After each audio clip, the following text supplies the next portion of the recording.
Are you sick of waking up with anxiety and regret after drinking? I get it. I was a weekend binge drinker, fooling myself into believing I was detoxing all week, only to retox every weekend and live completely outside of alignment with my values. As a former personal trainer who cared about health, that disconnect pushed me to finally make a change. I'm Maureen Bankovich, and this is Sober Fit Life, a podcast where we get real about alcohol, share powerful stories, and learn from wellness experts so you can thrive physically, mentally, and emotionally. Let's get sober fit. Have you ever Googled, "Am I an alcoholic?" Me too. And here's the thing, it's not a helpful question. Those quizzes just slap on a label. Yes, you are. No, you're not. But what if it's not about the label and more about how drinking actually makes you feel? That's why I created Am I Drinking Too Much? It's the quiz I wish had existed when I was searching. No scare tactics, no rock bottom required. You'll get your results and a free guide that explains gray area drinking, plus 3 science-backed strategies to reduce or interrupt cravings. Take it at soberfitchick.com/MI. That's MI, as in, am I drinking too much? soberfitchick.com/MI. Welcome to another episode of Sober Fit Life. I am so excited today to bring you a client, Travis Griffin. I'm going to call him my first brave client who has agreed and wants to tell his story. And I'm so excited. I've loved working with Travis. I've seen him make so many changes, and he wants to come on here and share his story and his experience. So I'm going to take it away. I'm going to let Travis take it away. Would you introduce yourself, Travis, and just tell us a little bit about you, and we can go from there. Do this thing? Yeah. All right. I'm your first brave client, as you said. But I honestly don't consider it very brave because, what a difference a year makes. So I'm 48. I sometimes confuse whether I'm 48 or 49. I think I'm 48. And I have a couple boys, 21 and 19. And I'm married. And I have lots of different jobs and tasks and things that I do, but I don't know that that's really terribly interesting to your people. What's more interesting to your listeners probably would be how I was able, through your assistance, to kind of get over this hurdle that was a major obstacle. Back to, before you sought out coaching, before we started working together, how are you feeling? You were kind of coming to the end of your drinking, and something. What occurred? Do you know that I have to do something about this? Well, it had been like probably many folks that eventually realize that there's a problem they can't seem to solve. And the word I would use would be inevitability, not in a good way. It just daily you'd wake up and it was just inevitable. You were going to be weak and you were going to fail and you were going to drink that day. No matter how hard you tried, no matter how many things you tried to put in place to help you be successful. But that was my daily routine. Wake up, likely with a hangover, try to be functional and productive at work, try to be functional, productive as a husband and a father, and then try to do self-care for myself. There wasn't much of any of that happening at a very high level. Right. So, and actually the self-care at that point was kind of like wine, right? Like that was sort of self-care. Yeah, wine was my self-care. It's a lot cheaper these days without wine, right? Self-care. But yeah, so, I'm sure it's similar for other folks with this issue. Is you wake up, you feel like garbage, you feel like a failure because you really tried not to drink last night, or you really tried not to drink too much last night, and you failed. And I use that word. I'm going to change that word later on, but at the time, that's how I looked at it, right? And then you struggle for the next 8 hours trying to survive through the rest of the day, doing your job or doing whatever your responsibilities are.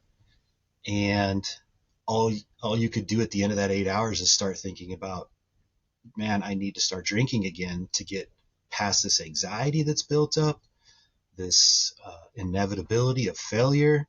I need to cope, and I need that wine. And thank God there's so much wine available, and thank God it's everywhere you go, and everybody says it's cool to drink. So Right.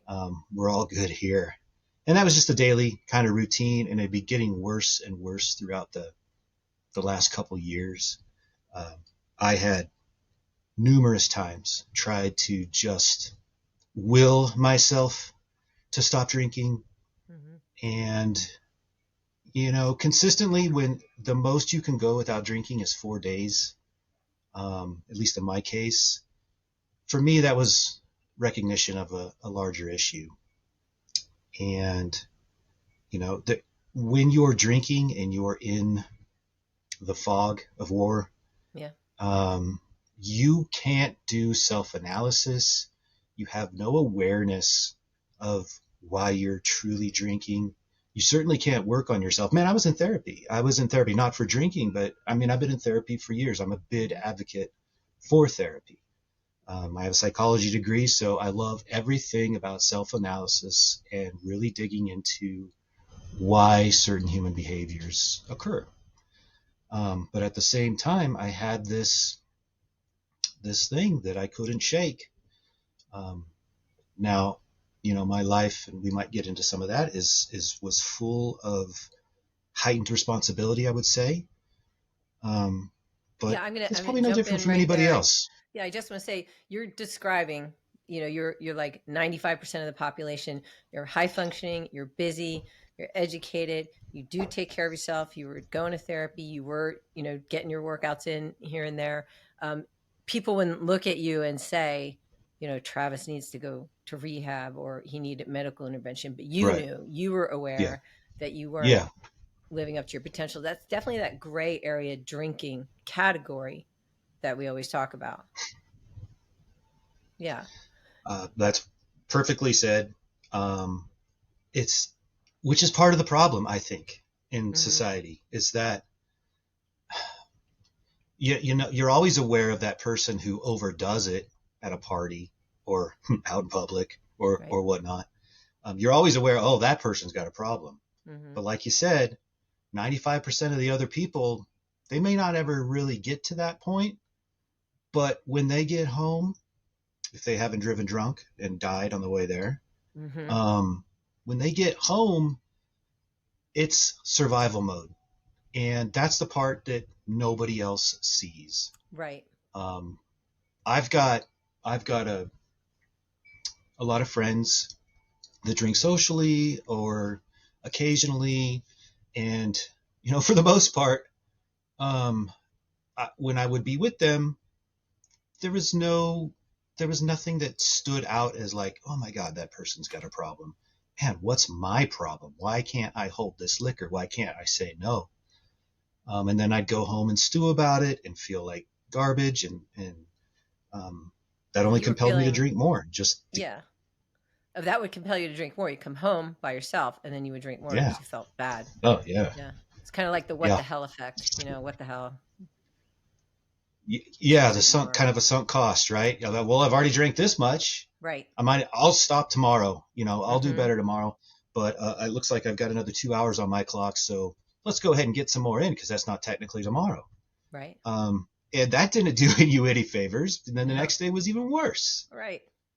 Um, so just that routine. That was my routine. I was The functional. cycle. I was productive. Hmm. Yeah. And people would look at me and they would say, this guy's friendly. He's smart. He's great looking. He's He's funny. got beautiful smile. No, they don't ever say that. But they really, no, I don't even know where I was going. Um, see what happens when you start Yeah. talking about how humble you are. Yeah.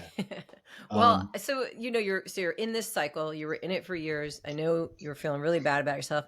What made you decide I've got to seek something outside of myself? And how did you find me? there was a couple, I would say, external.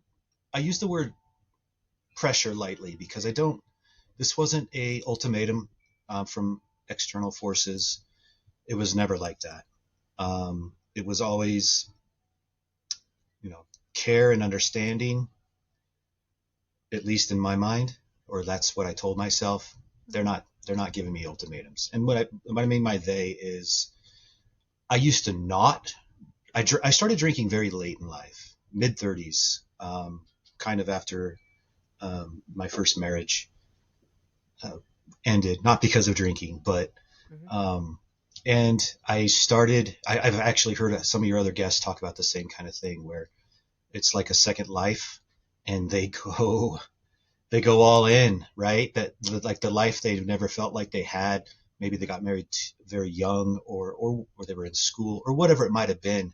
The same thing for me. I didn't drink at all. In fact, I had like the superiority complex over people that did drink, because I had been exposed to negative drinking behavior as a child. And I said, not me. I'm never doing that. I'm never going to be embarrassed, and I'm never going to look like that. But then in my mid 30s, when I had this life renaissance, I started going socially, as many in that age group do, to parties and get-togethers and just to meet people. And everything in society revolves around alcohol. It's crazy. Everything. And it's acceptable. Yep. And so that's what I would do. And I didn't realize what I was setting up. I was planting the seeds.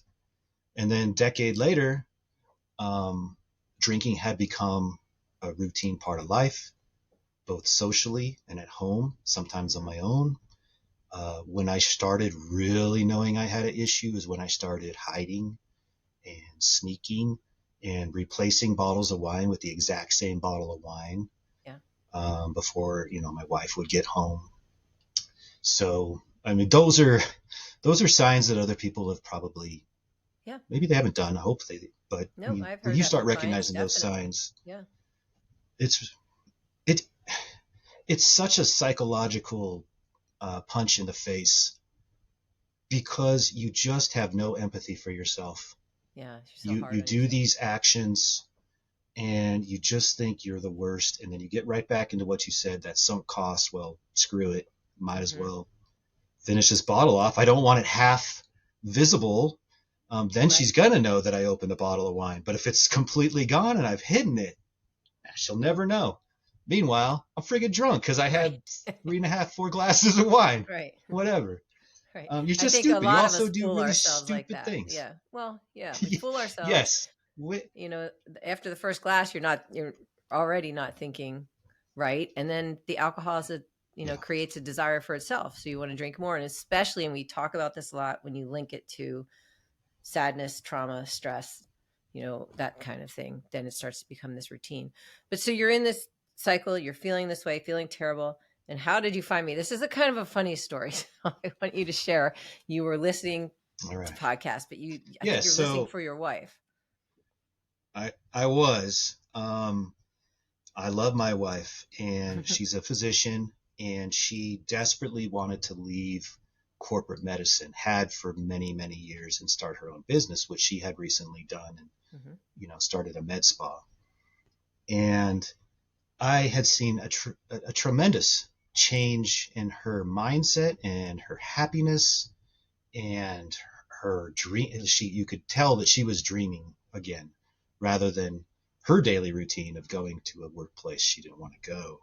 Right. So, she's the physician, she's the one poking people, and I'm the one behind the scenes, with business degrees and those kind of things, and just wanting to help my wife succeed at all costs. So one of those things I would do is I would listen to industry related podcasts, but also because part of our brand was really selling the idea of a woman entrepreneur, owned and operated business. And, the struggles and trials that someone has to face, there's a lot of opportunity there too, don't get me wrong, but you got to capitalize on it. There's a lot of competition.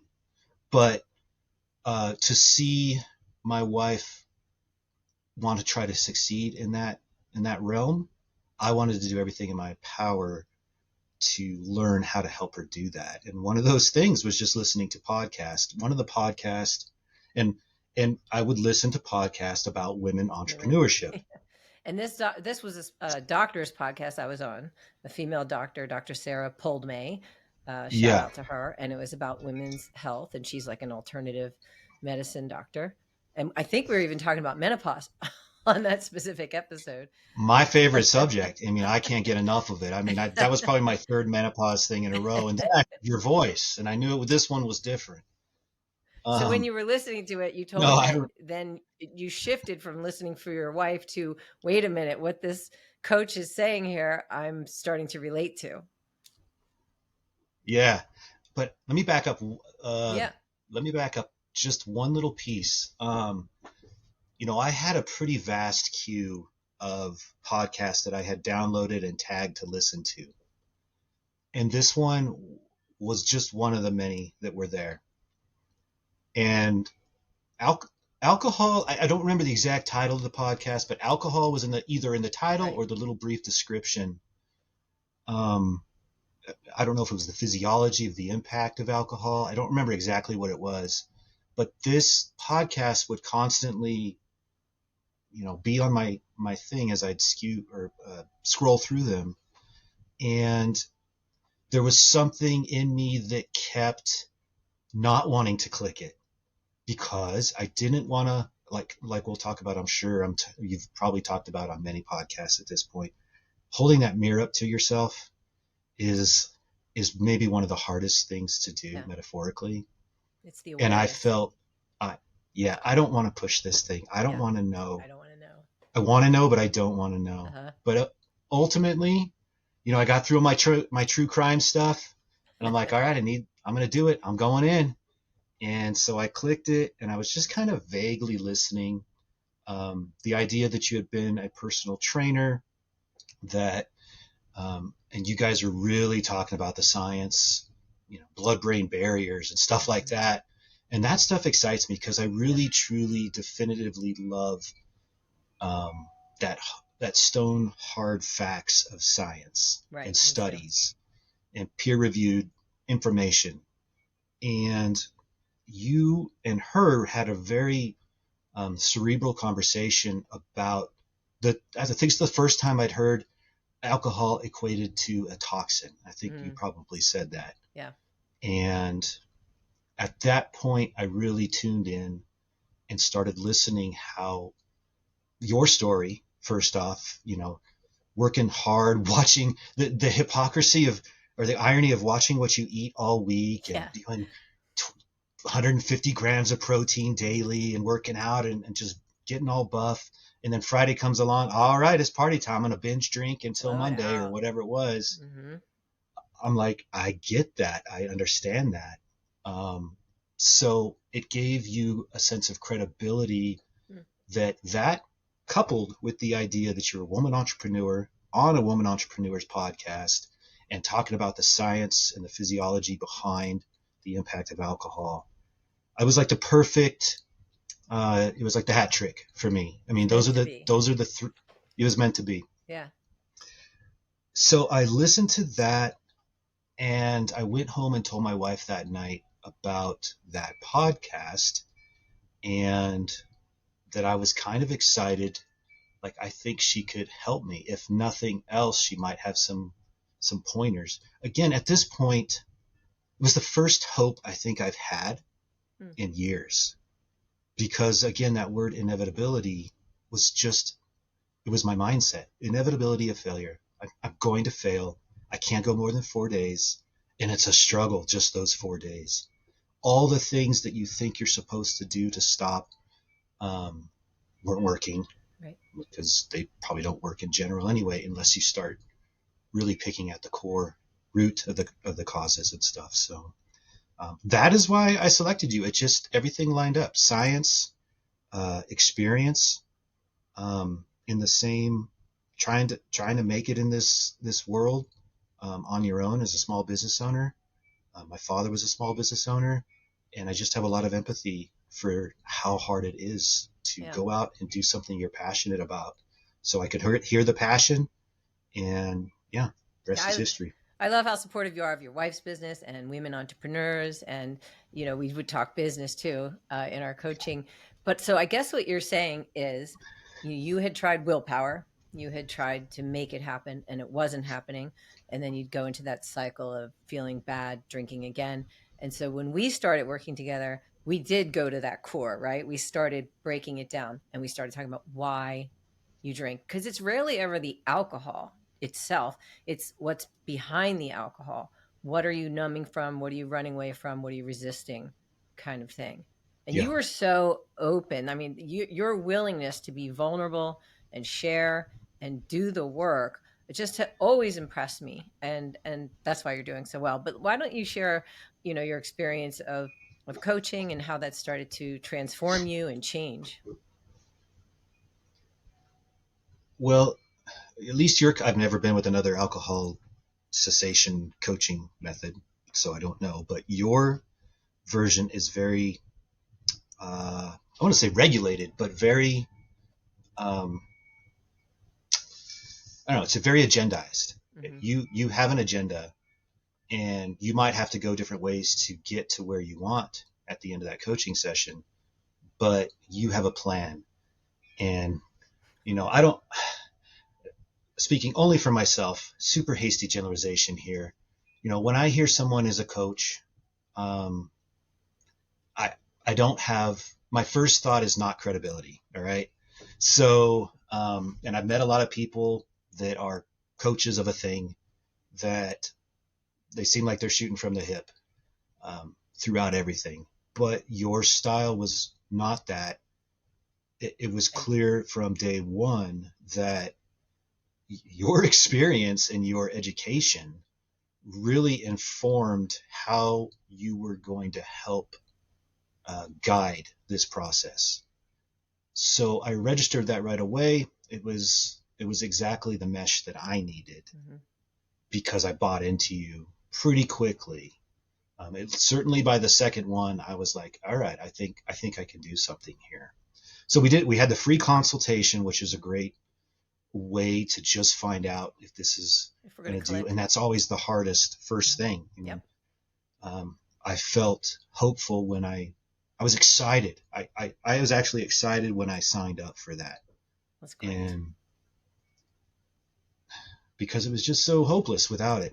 Yeah. And it was I had tried everything. AA, there's some other thing. It's not AA, but it's more cerebral based, and all good things, all good tools. If it works for you, fantastic. Mm-hmm. But nothing was working for me. And I even knew what it was doing to me. And that was the hardest part. But when you finally told me, it might have been our second session, maybe our third, when you finally got it sunk into my head that this was not a question of willpower, this was a question of information. That actually, you had a better statement because you're a nerd like me, and Yeah. you quoted Spider-Man. You said, with great knowledge. Well, hell, I talked it all up and I don't even remember what the frick it was. Yeah, something like that. With great knowledge comes great responsibility. You gave me literally a pass up until that moment. It said, look, it wasn't a question of willpower. You're not weak. You're not a terrible person. No. Your confidence may be shot right now, but this is some of the impact of alcohol, but ultimately it's the impact of what you were trying to escape and numb from, which we did get into. Right.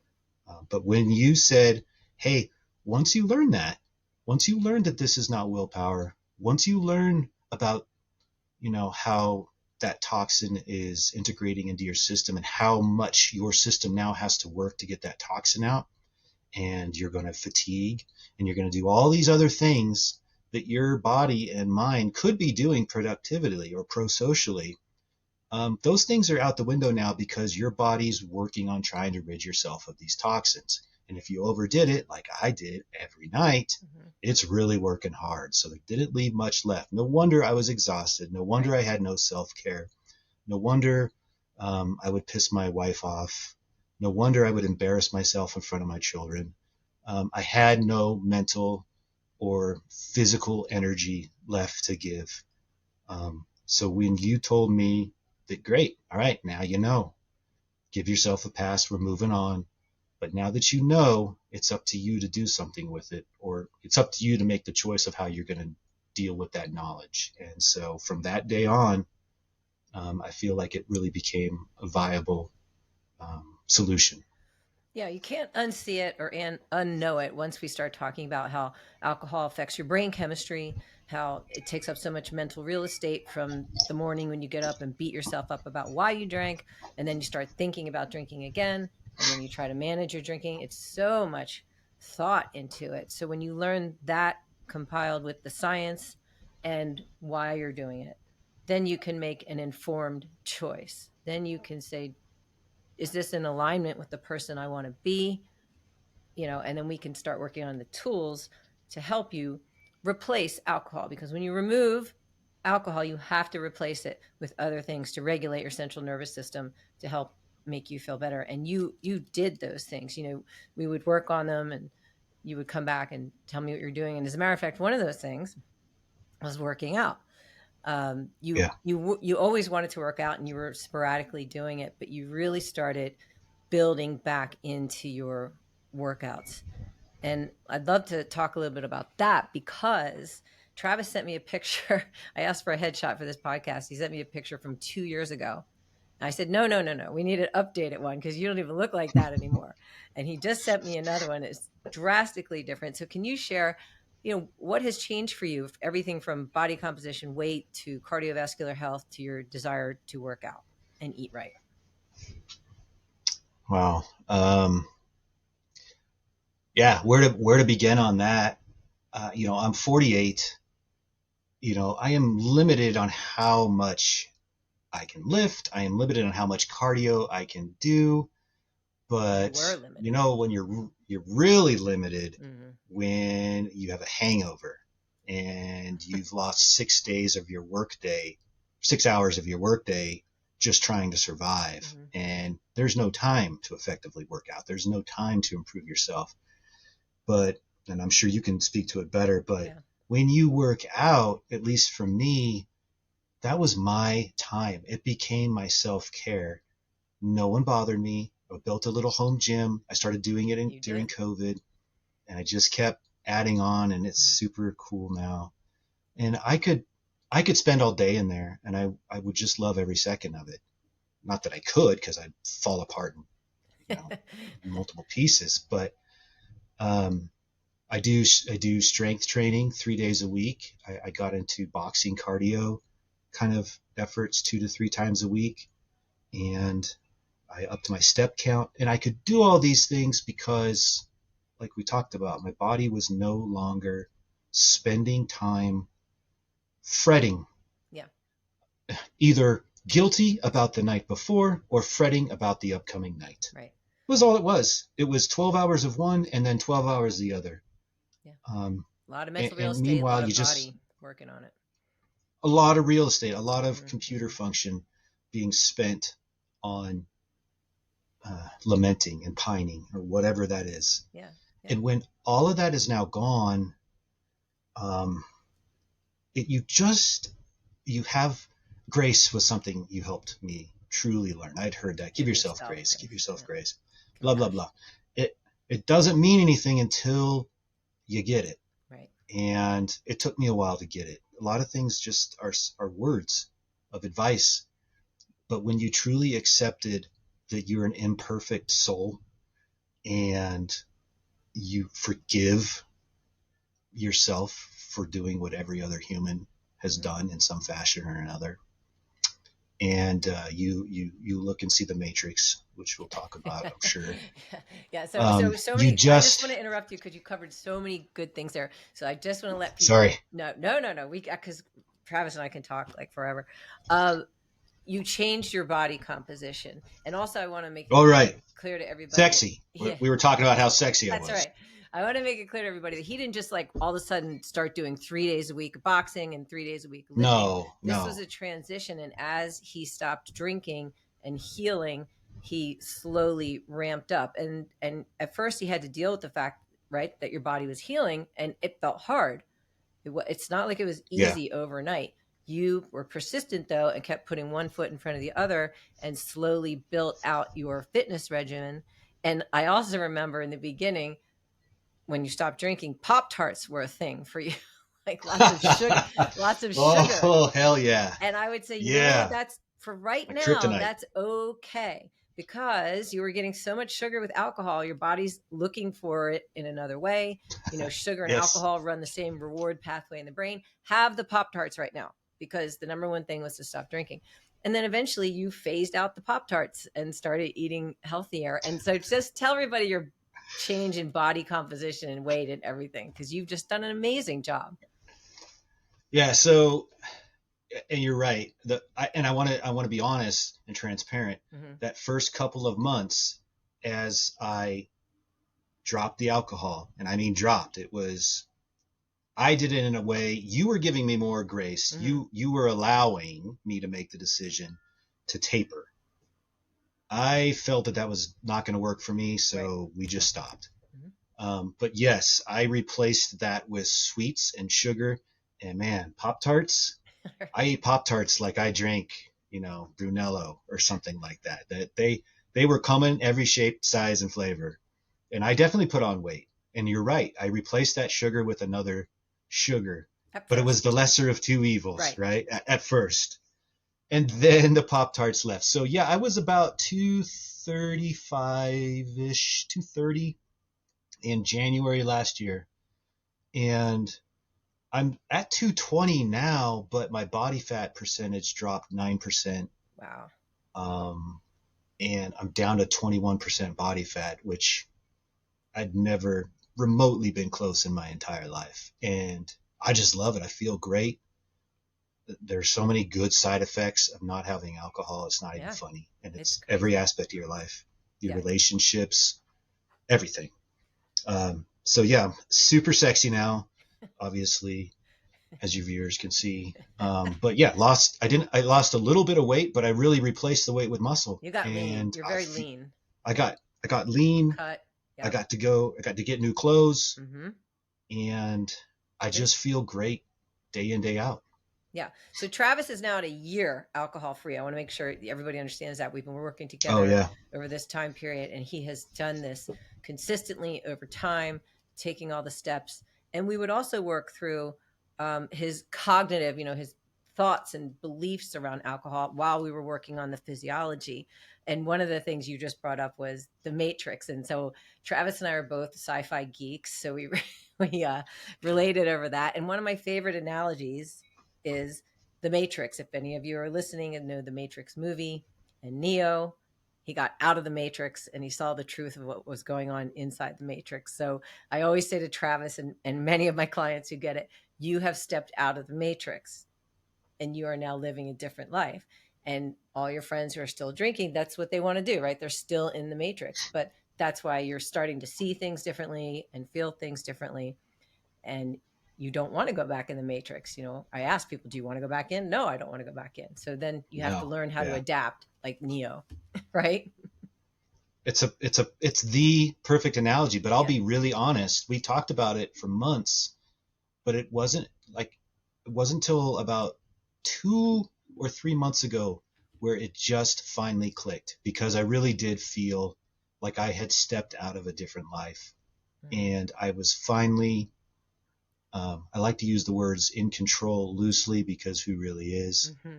but I was finally on top of this problem, and I could see the business, the industry of alcohol and Yep. alcoholism, and what they produce, more alcoholics, for what it was, and just a big ass expensive money making lie. Yeah. It's all about money. And so yeah, so the Matrix, it's like you're walking around, everybody's green, those weird lines are dropping down, but you see everything in that way, and everybody else is just going about their business. Yeah. Um, so yeah, a perfect analogy to escape Yeah. that feeling. I love that analogy. And I want to share with listeners, and I won't go into detail, but I'll just share, and also Travis endured a lot of life hardships while he stopped drinking, things that people would normally say, oh, you should have a drink, right, Travis? I mean, you went through the death of your father, Mhm. and that was very hard. Yeah, I, that was that was that was super tough. No one's ever ready for that kind of thing. Mm-mm. Um, and not only is my father passing, but it's um, that's the first time it might be the first time you truly see the inevitability of life itself. Right. And so not only do you get the that emptiness and sorrow and sadness from your father passing, but you are now exposed to this is going to end someday. How do you want to live the rest of your life? Mm. And so I flew out there and I was with him um, as it happened, and we got to chat and all that kind of stuff. Yeah. But But you were if present. there You was were ever going to clear. be a time, Mm-hmm. yeah, this is 5 months in to the or 6 months in to this, and if there was ever a time that I had even talked to myself, I said, I'm going to give myself permission to drink if that's what comes up. Still not truly understanding it, right?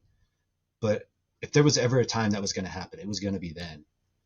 But it just didn't feel right. And I just didn't feel that it was going to help anything. Right. And I didn't want it. And the longer this goes, the longer you stop, the less and less you want it. Right. All the things that you're afraid of missing. We talked about FOMO. Mm-hmm. FOMO is maybe the largest part of your fear of stopping. Yes. Like, what am I going to miss out on? What will people think? Will I be any fun? You How can I have fun? you got it, but it's steps. And my favorite word is scaffolding. You do it with toddlers. You teach them a thing. You don't say, "Hey, take out the garbage," and then walk away. You say, "Hey, these are the steps you need to do to take the garbage and get it in that basket over there," or whatever. Yeah. So that is the same approach I took with this. Mm-hmm. Baby steps, starting with Pop-Tarts, Mm-hmm. and ending with, a wonderful, amazing relationship with my wife that I just gets better every day. I feel like I can at least my both of my sons were engaged in this effort. Mm-hmm. I shared with them the stuff. I mean, they're old enough to share that with, and they rooted me on and they've asked about it. Hey, when your kids that are teenagers or older ask you about things about yourself, I mean, that's pretty amazing stuff. So yeah, it was a good feeling. You feel motivated to continue. So there was all this other external stimuli. Having a good support system and being vulnerable is not the worst thing in the world. You can be vulnerable, and you'd be surprised at the goodness that can come around you when you're vulnerable. Just being yourself and being real with people. That's such a big mindset shift, and when you see that, everything can change. And I wanted to bring up one other thing you did, because at the end of the year we knew you were going on a cruise, and so that was going to be sort of the big hurdle as far as entertainment, vacation. This was always sort of one of your triggers, was getting dressed up, going somewhere nice, having lots of quote unquote nice expensive wines to choose from. So that was a big test, and you just got back from that. How'd that go? But we knew that was coming up as a Disney cruise. It wasn't just any cruise. It was a Disney cruise. It was all inclusive. Mm-hmm. All the best alcohol. Okay, I said best. I'm saying it as my mind self from last January. Right. All the stuff, all there to drink, whatever. I was incredibly worried. In fact, I wasn't even looking forward to an actual vacation because I was so worried about, would I be able to deal with this? Or even if I was able to deal with it, would I be able to enjoy myself? Or was I just going to worry and fret all day about alcohol or crave it? Those kind of things. But that was 10 months away. I wouldn't recommend trying to do this if you were leaving on a cruise in 2 weeks. Right. Probably wait till you get back. That would not be a baby step. No. But so that was just the approach. We worked toward that, and you had to strip away all um, those fears. You had to strip away this idea that you were actually missing out on something. And then eventually, when you figured out that you weren't missing out on something, you got to start figuring out that you were actually cluing into something. Like there was this negative thinking for the first several months of this for me. It was like, what am I going to miss? Yeah. How am I going to socialize? How am I going to hang out with my friends? How are we going to go out to dinner and not have a drink? What are we going to talk about? All valid things that I think a lot of people probably experience. Oh yeah, 100%. But those are just fears, and fears are not facts. Those are just fears that as you scaffold and make progress, those fears seem less important because you replace them with, look at the things I get to do now. You build confidence. We have saved right? You build confidence. We've saved a crap ton of money in alcohol and going out. Right. We have found other hobbies that we like to do together where neither of us are imbibed. And let me just state, my wife was very, very supportive. Yes. She stopped drinking on I stopped drinking on January 5th. She stopped drinking on January 7th. Now, she did not remotely have a problem. I mean, she's as cool a cucumber as you get. And great for those people, you know? Unicorns. But unicorns, yeah. She stopped drinking on the 7th, 2 days after I stopped. And I didn't ask her to. No. In fact, I was fine being exposed. Now, I was scared, but I was fine. And I would avoid situations too, don't get me wrong. I would avoid stuff. But I was fine just trying to go this on my own with her, verbal support and emotional support. But she literally stopped, and she, today's the 9th. I don't know when this will air, but she just passed her 1 year. Wow, congratulations. So we've had 1 year of flipping the script of things we thought we'd miss out on into things we get to do. Hey, we haven't died in drunk driving. We haven't drunk drove in a year. Right. You didn't have to get Ubers. But I want to say you brought up some really great points. You had fear in the beginning. There was a lot of discomfort. There was, I don't know, FOMO, but you worked through those, right? There is going to be discomfort, but that's part of our work together, was learning how to be with the uncomfortable feelings and not being fear motivated, but instead, what else could be true? And what if I did this? And am I really missing out on taking in a toxin and being hungover the next day? So we switched FOMO to JOMO, right? Joy of missing out. We talked JOMO, yes, JOMO. Yeah, you taught me to flip that.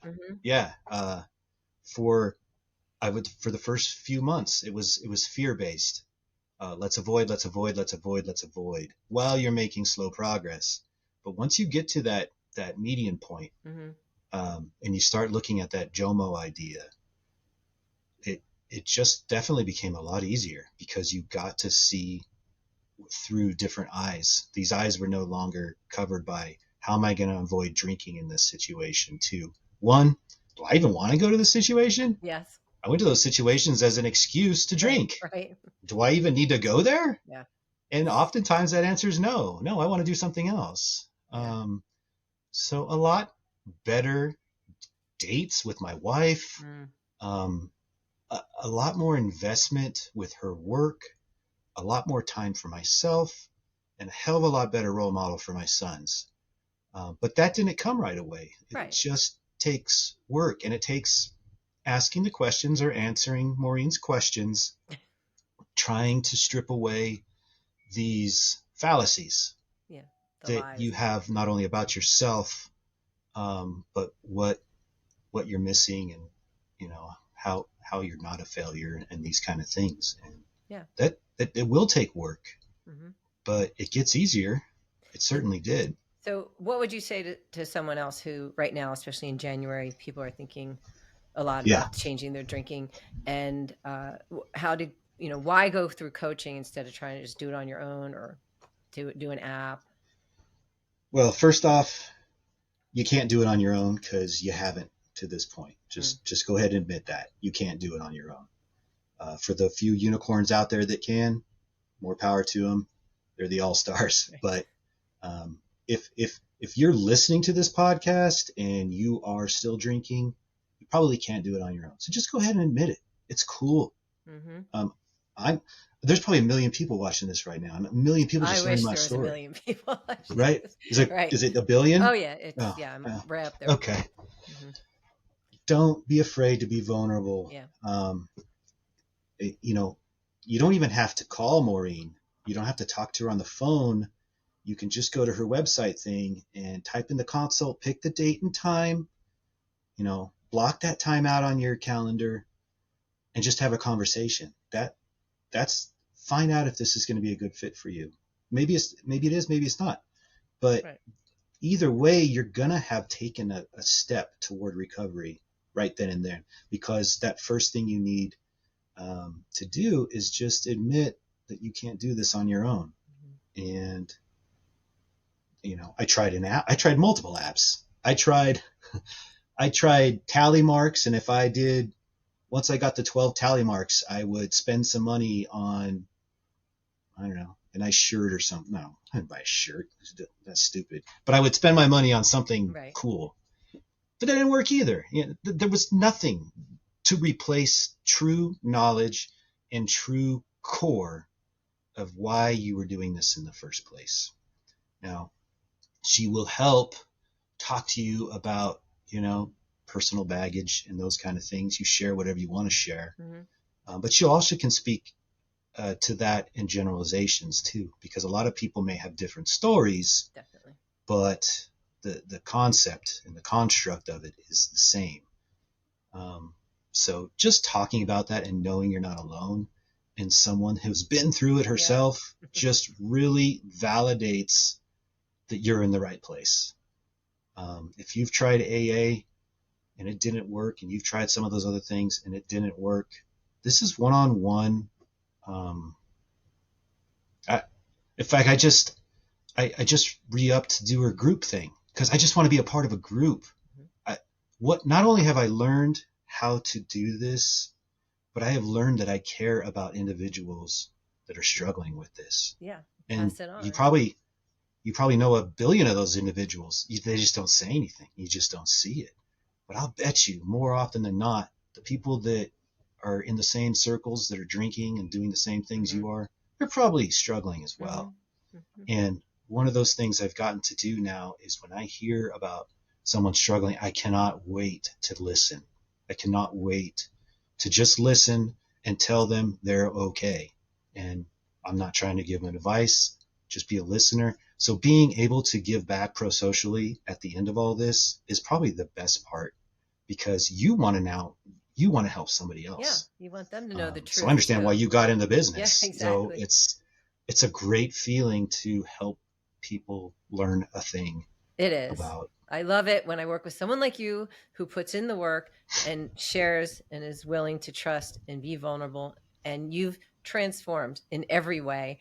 And you just proved what you said. You want to help people by coming on here and sharing your story. And I can't thank you enough. It's been an absolute pleasure to work with you, and just makes me so happy to see how much you've changed and grown, and who knows what this year is going to be like. I can't wait to see. Well, thank you. Best money I've ever spent, and the best help I've ever, like I said, I've been in therapy for over a decade for various things here or there, and it's been helpful. But nothing helped me like this did, because it helped me get to the root of the problem, and it helped me know I wasn't alone, and it helped me go ahead and expose myself and hold myself accountable. And stop drinking. And stop drinking. It helped me stop drinking. Yeah. And the tendrils of what your drinking impacts is immeasurable. It's far reaching. And just imagine not drinking and all those tendrils and all those things it's impacting, all of a sudden it's not impacting those. Sky's the limit. Yeah. I agree. I'll just end with my relationship with my wife, and I mean in all the facets, is just amazing. It's it's a reawakening. It's just the best. So if you're in a marriage and you're in a situation like this and you're struggling in certain areas, holy mackerel, And you're drinking. stripping this away. Yeah. You wouldn't believe how much it can impact. Well, I can't ask for a better ending than that. So thank you so much, Travis, for coming on and sharing your story. And I look forward to you being in the group. That's going to be great. All right. Have you ever Googled, am I an alcoholic? Me too. And here's the thing, it's not a helpful question. Those quizzes just slap on a label. Yes, you are. No, you're not. But what if it's not about the label and more about how drinking actually makes you feel? That's why I created Am I Drinking Too Much? It's the quiz I wish had existed when I was searching. No scare tactics, no rock bottom required. You'll get your results and a free guide that explains gray area drinking, plus 3 science-backed strategies to reduce or interrupt cravings. Take it at soberfitchick.com/MI. That's MI, as in, am I drinking too much? soberfitchick.com/MI.